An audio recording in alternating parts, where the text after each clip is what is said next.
Coba bayangin deh, gimana kalau liburan Anda berikutnya itu nggak cuma bikin Anda fresh, tapi juga bisa ikut menyembuhkan bumi? Nah, hari ini kita bakal ngebahas sebuah konsep yang keren banget, pariwisata regeneratif. Kita semua pasti pernah kan mimpiin liburan di pantai yang sempurna kayak gini. Pasir putih, suara ombak yang bikin tenang, angin sepoi-sepoi. Pokoknya tempat yang pas banget buat kabur sejenak dan ngisi energi lagi. Pertanyaan besarnya kan itu, dan jawabannya dimulai dari kita melihat kondisi yang sebenarnya. Jadi, sebelum kita bisa menyembuhkan, kita harus tahu dulu apa sih yang sebenarnya lagi sakit. Yuk kita lihat krisis yang sedang dihadapi surga-surga pesisir kita. Oke, sekarang kita akan lihat langsung datanya. Angka-angka ini mungkin bahkan sedikit mengejutkan, tapi penting banget buat kita paham sebesar apa masalah yang sedang kita hadapi bersama. Coba perhatikan grafik ini ya. Selama 800.000 tahun, level CO2 di planet kita itu naik turun. Tapi ada polanya, ada siklus alaminya. Terus, lihat deh, bagian paling kanan. Ada lonjakan yang tegak lurus ke atas. Belum pernah terjadi sebelumnya. Jelas, ada sesuatu yang berubah secara drastis. Terus sumber masalahnya dari mana? Nah, diagram ini nunjukin dengan jelas banget. Lihat angka-angka yang warna merah itu. Itulah tambahan dari kita, manusia. Miliaran ton karbon ekstra setiap tahunnya dari pembakaran bahan bakar fosil dan aktivitas lainnya. Lalu, semua karbon ekstra itu perginya kemana? Sebagian besarnya terperangkap di atmosfer kita. Fungsinya jadi kayak selimut tebel yang bikin planet makin panas.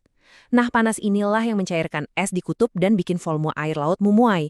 Akibatnya, seperti yang bisa kita lihat di grafik ini, permukaan laut global terus naik dengan kecepatan yang makin lama makin bikin khawatir.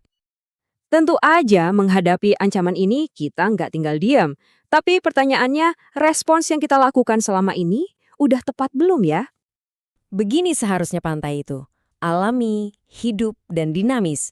Terus, di sisi lain, ini respons kita. Beton, dan gedung-gedung tinggi. Kita mengganti pertahanan alami yang fleksibel dengan tembok buatan yang kaku.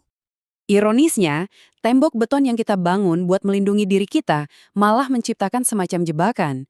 Ekosistem pesisir jadi terhimpit. Di satu sisi ada lautan yang terus naik, di sisi lain ada pembangunan kita yang nggak bisa mereka tembus. Diagram ini nunjukin banget tragedinya. Jadi gini, normalnya kalau air laut naik, habitat kayak padang lamun dan hutan bakau itu akan mundur perlahan ke daratan. Tapi, coba lihat di langkah keempat. Jalan mereka terhalang, mentok sama bangunan kita. Mereka jadi nggak punya tempat lagi untuk pergi. Dan ini dia ironi terbesarnya. Usaha kita buat memperbaiki masalah, contohnya kayak menumpuk pasir di pantai yang terkikis, ini disebut nutrisi pantai, itu seringkali cuma solusi jangka pendek. Justru, cara ini malah menghancurkan ekosistem rapuh yang sebenarnya bisa melindungi kita untuk jangka panjang. Nah, setelah semua upaya rekayasa kita yang mahal dan seringkali malah merusak, ternyata alam itu udah punya jawabannya sendiri dari dulu. Ada pahlawan-pahlawan super yang selama ini mungkin kita abaikan. Konsepnya ini dikenal sebagai karbon biru. Sederhananya, ini adalah karbon yang diserap dan disimpan oleh ekosistem laut dan pesisir kita. Dan di garis depan pertempuran ini ada 3 pahlawan super yang luar biasa. Pahlawan kita yang pertama, rawa asin. Lahan basah ini mungkin kelihatannya nggak seglamor terumbu karang ya, tapi jangan salah, mereka ini jagonya menyerap karbon dari udara dan menguncinya rapat-rapat di dalam tanah mereka. Selanjutnya ada hutan bakau. Dengan akar-akarnya yang rumit dan kuat itu, mereka nggak cuma menahan tanah dan membangun daratan baru, tapi juga berfungsi sebagai perisai hidup yang melindungi kita dari terjangan badai. Dan pahlawan ketiga kita ini adanya di bawah air. Padang lamun, hutan bawah laut yang luas ini ibaratnya taman bermain, restoran, sekaligus tempat berlindung bagi ribuan spesies laut. Benar-benar pusat keanekaragaman hayati. Oke, ini bagian yang paling bikin takjub. Kalau kita gabungkan kekuatan ketiganya, seperti yang ditunjukkan grafik ini, ekosistem pesisir ini bisa mengubur karbon sampai 40 kali lebih cepat daripada hutan tropis. 40 kali? Ini benar-benar sebuah game changer. Nah, setelah paham kekuatan luar biasanya ini, cara kita berpikir jadi bisa berubah total. Ini bukan lagi cuma soal konservasi, tapi soal bagaimana kita sebagai pelancong bisa jadi bagian dari solusinya. Inilah inti dari pariwisata regeneratif. Ini lebih dari sekedar jangan meninggalkan jejak. Ini soal gimana caranya kita secara aktif meninggalkan tempat itu dalam kondisi lebih baik daripada saat kita datang. Jadi bukan cuma berkelanjutan, tapi juga memulihkan. Diagram ini nunjukin dua jalan yang bisa kita pilih. Di sebelah kiri, itu kondisi pesisir kita yang banyak terdegradasi saat ini. Di sebelah kanan, itu tujuan kita, pesisir yang sehat, yang bisa menangkap lebih banyak karbon, dan mendukung lebih banyak kehidupan. Nah, pariwisata regeneratif itu yang membantu kita pindah dari kiri ke kanan. Jadi gimana caranya?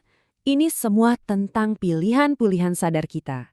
Misalnya, memilih hotel yang ikut memulihkan ekosistem, ikut turun menanam bakau, mengurangi sampah plastik kita, dan mendukung kawasan konservasi laut. Intinya, mendukung bisnis yang jadi bagian dari solusi. Dan hasilnya, sungguh luar biasa. Saat kita berinvestasi pada alam, alam akan membalasnya berkali-kali lipat. Ini bukan lagi cuma soal angka karbon, tapi soal mengembalikan keajaiban, keindahan, dan kehidupan liar yang bikin kita jatuh cinta pada lautan dari awal. Jadi, pada akhirnya, semuanya balik lagi ke pertanyaan ini. Di liburan Anda berikutnya, apakah Anda hanya ingin jadi seorang turis biasa, atau Anda mau jadi seorang regenerator? Pilihan itu ada di tangan kita. Masa depan pesisir kita yang indah ini benar-benar ada di tangan kita. Terima kasih sudah menyimak ulasan kali ini.